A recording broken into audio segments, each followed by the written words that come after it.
And those examples I have given, they are not restricted to just between the four of us or even to our own four walls within our house either.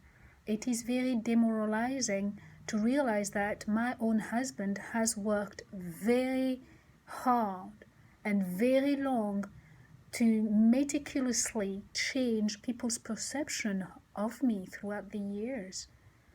This action, what he has done, means that everyone that we know, no matter what I did for those people, no matter, what my intentions were, which has always been, I've always had good intentions toward anybody that I meet, anybody that comes within my vicinity, and in my life has always been received open-armed until they do something. And usually I don't retaliate, I don't discuss it, I don't have time for it. I am just, you are no longer welcome, and then that's it.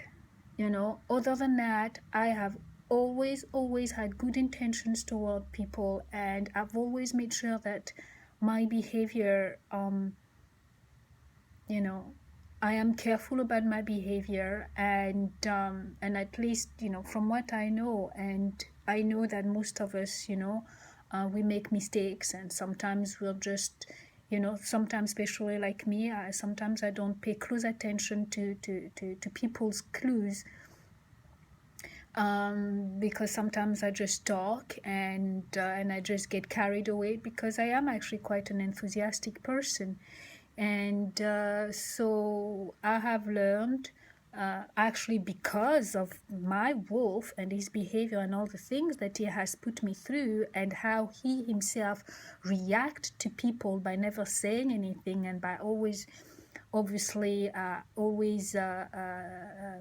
memorizing what everybody's doing and saying and paying close attention. I am now learning that I better copy that habit. I better learn to actually be like that, rather than carrying on, being absorbed with my own thinking and my own happiness and my own joy and my own whatever is going on in my head, and pay closer attention. So no, I'm not saying that I am perfect when I interact with people, but I know that I try my best, as well as and I also try my best to show people that come into my life respect. But it's now very clear to me that while I was doing all of that, most of those people were looking at me and interacting with me, and possibly thinking of me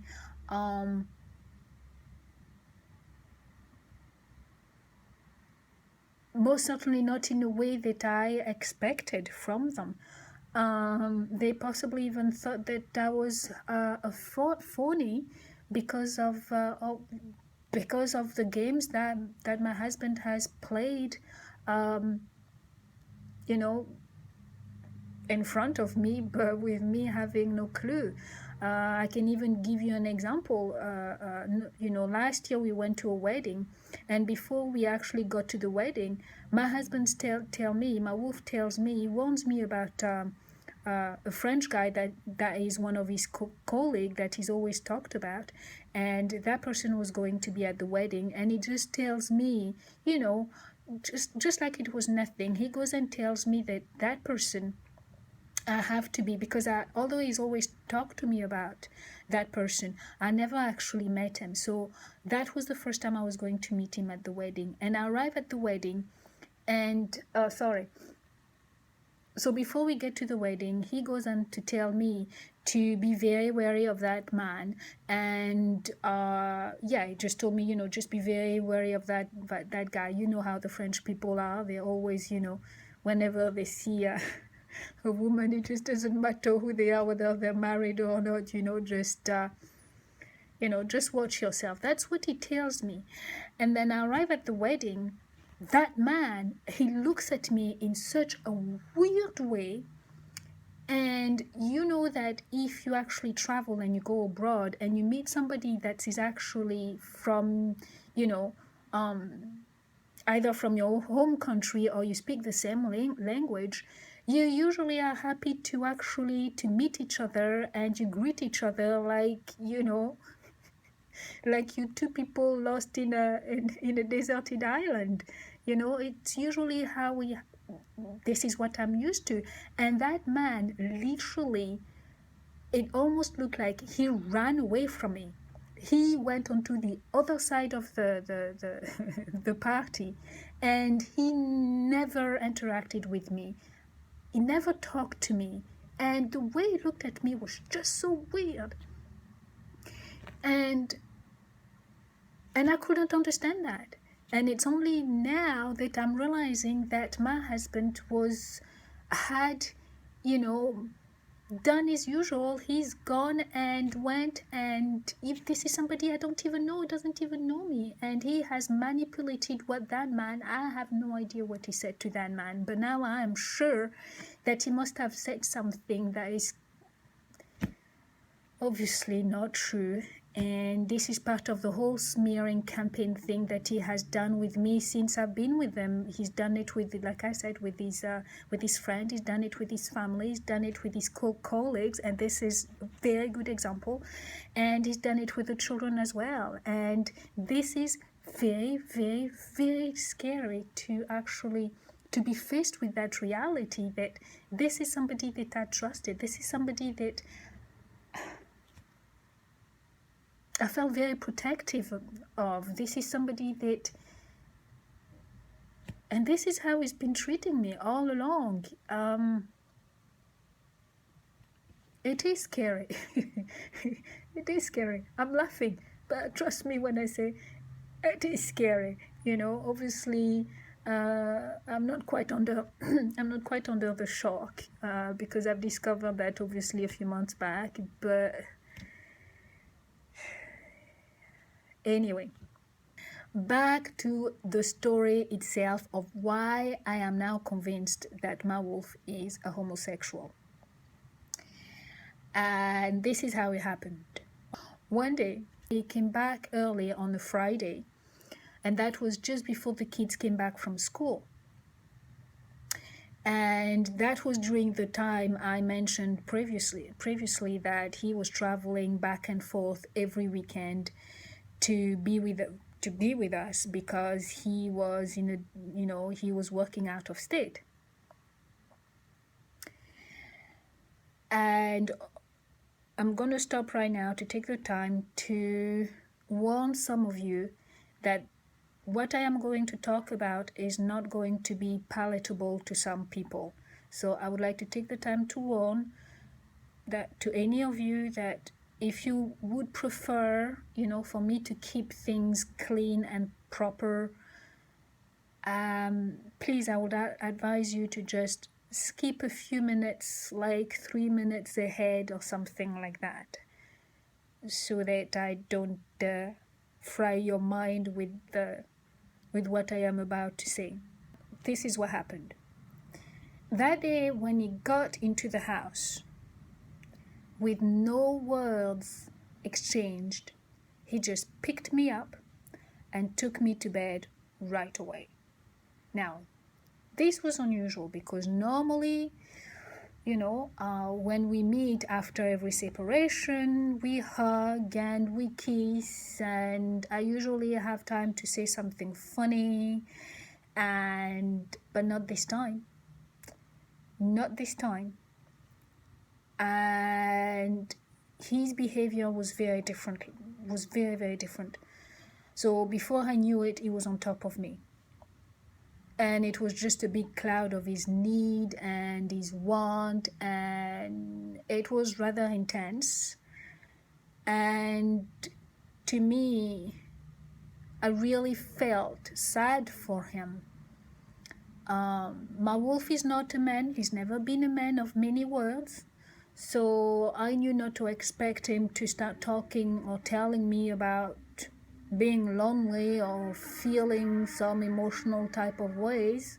Well, let's face it, I didn't know the guy was an emotionless kind of person. I was too busy making my own movie, so I didn't know that he was that kind of person. So all I knew is that I did not expect him to tell me that he was feeling lonely or that he was feeling sad, but certainly this is what I felt coming from him. And obviously in this marriage, it's obvious that I made a career of using my own feelings, emotions, and theories to explain everything that my wolf did or didn't do that seemed particularly unusual. So in this situation, again, it was no different. I felt that he was sad. And by the time this event took place, my wolf had already described to me that the town that he was living in was just horrible. Everything was just terrible, and there was very little to do. Most of the stuff that he'll tell me was that he was just bored, extremely bored over there with little to do. So it was easy for me to picture him, working long hours and then coming home to a dark apartment without the comfort of his family. So when he actually displayed this very unusual type of intensity in his lovemaking, and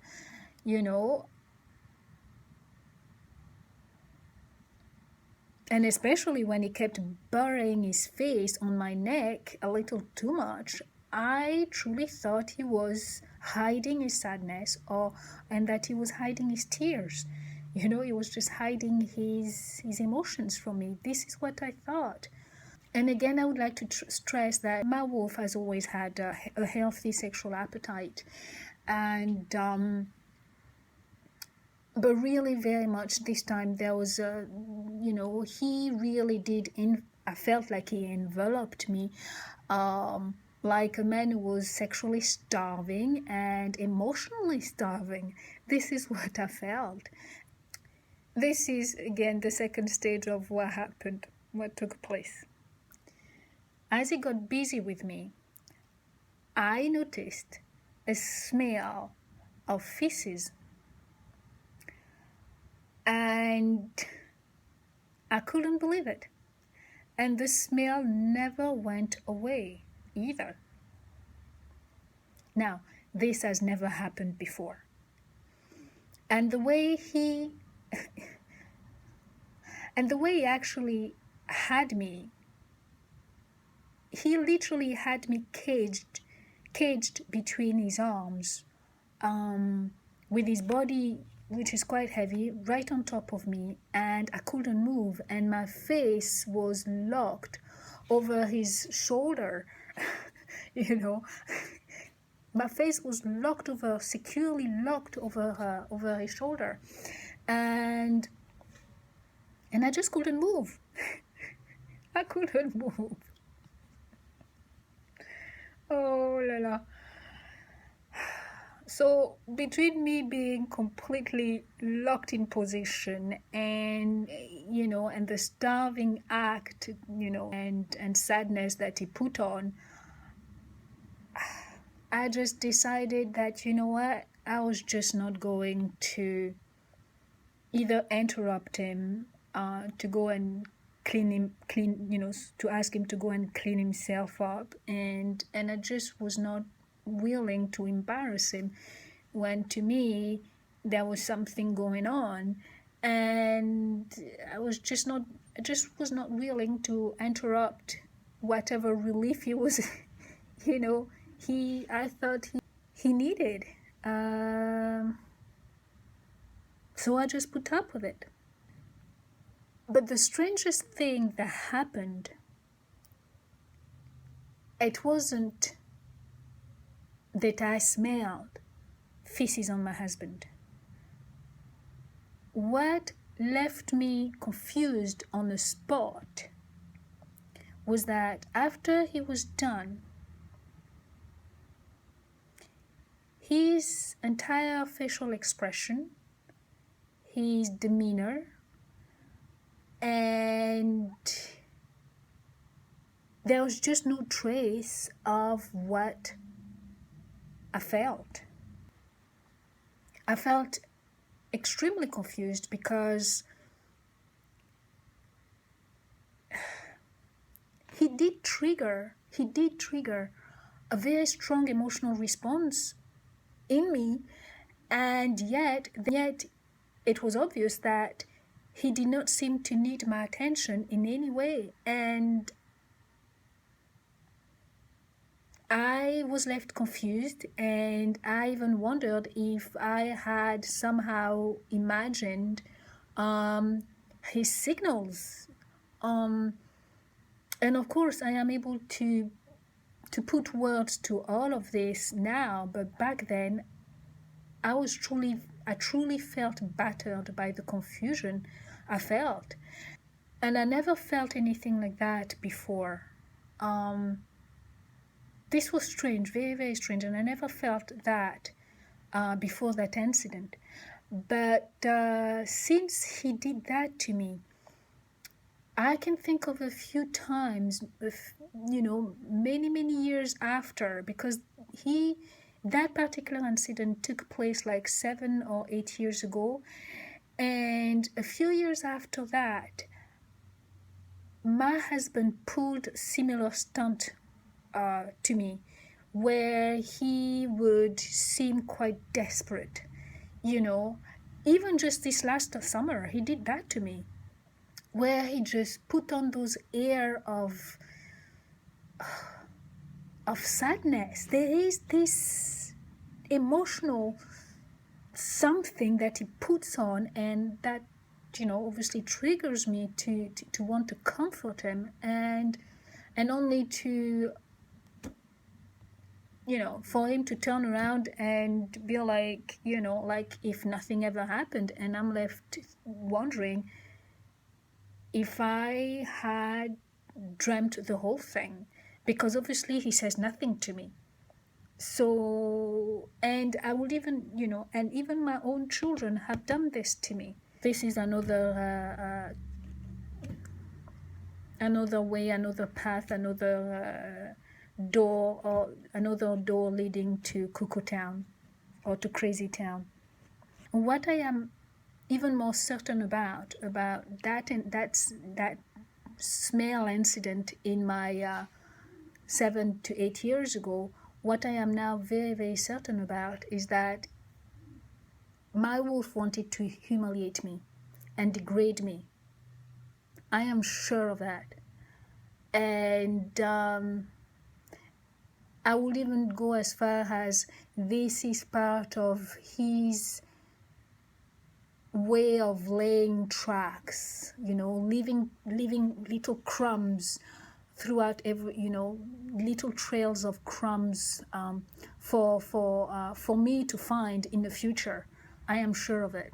So far, I have caught my husband lying, faking, feigning illnesses. I've caught him manipulating, playing victim, feigning helplessness, feigning, and playing so many other action roles that I now feel confident that he put on that show of the sexually and emotionally starving husband coming back to his wife that he misses so much, just to lower my guards, to force this experience upon me. And my actual thoughts are now that my husband must have had a homosexual interlude just before he drove back home to me. Even if it was a normal body accident, there is no way he could have driven for hours and not smell this on himself, and taken the time to stop somewhere and to clean himself before taking me to bed, or even before arriving home. Just no way. I am 100% sure he did this on purpose, because my wolf, despite all the chaos that he creates around him, he is very fastidious with his body hygiene. There is just no way. I can't conceive that he did not smell this on himself during that long drive. And this incident gets even more suspicious and twisted because just a few months ago, he mentioned out of the blue, with a smirk on his face and a raised eyebrow, how he has once had to put up with a very unpleasant smell coming from me. Now, this very bold, very assertive, so unfair, such a big lie it was that I was just left gobsmacked. And as usual, most of his comments, when he comes and throws things at me, usually they come completely out of the blue. It's usually unprovoked, and things just come flying out of his mouth. And sometimes with this kind of thing, I'm not the quickest person out there. So when it comes out with those things, sometimes it can just take me by so much surprise that I have no time to gather my mind for a response, or even to just go and say, what are you talking about? Usually all I do is my jaw just drop, very wide, and my eyes just bug out of their socket, and then all I do is just blink a few times, and I shake my head. I usually don't even shake my head. I shake my head inside and I just move on. This is what I've always done because it always comes out of the blue. But because of that remark, it's now obvious to me that he forced me, as usual, because that's what he does. There are certain things that he remembers like that, and what I have come to understand as well is that that's his way of forcing me to remember certain situation for his own perverse mental game. But if you think very carefully, if you take the time to put together all of those minor incidents that are actually talked about, if you put them together, if you string them along and ignore the time lapses between every single one of those incidents, it kind of becomes obvious that he has been slowly coordinating all of those incidents in a way that is just, he has been coordinating all of this and just waiting really for me to make the connection in my own time, with a little push here and there, but make the connection and enough to actually start feeling either uncomfortable or start to become suspicious. And then maybe start asking questions. And by asking questions, he probably will be expecting me to start, to get the ball rolling into getting me to start, annoying me further or driving, making me more upset, possibly, and get the emotional response that he craves out of me. This is what I'm thinking. His facade is so, the illusion that he presents to the world is so firmly in place that even if I was to suspect something, he knows that it'll take me a while before I become certain of it and really believe what I'm actually discovering. And secondly, he is very confident that even if I dare tell anyone, no one will believe me. And all I will end up looking like is a crazy woman. And if by that time that I actually discover things, and he would already have left me, or we would already be separated, I will just end up looking like the bitter ex-wife who is pathetically attempting to discredit a very wonderful person, a very wonderful man, a very caring man, an innocent man.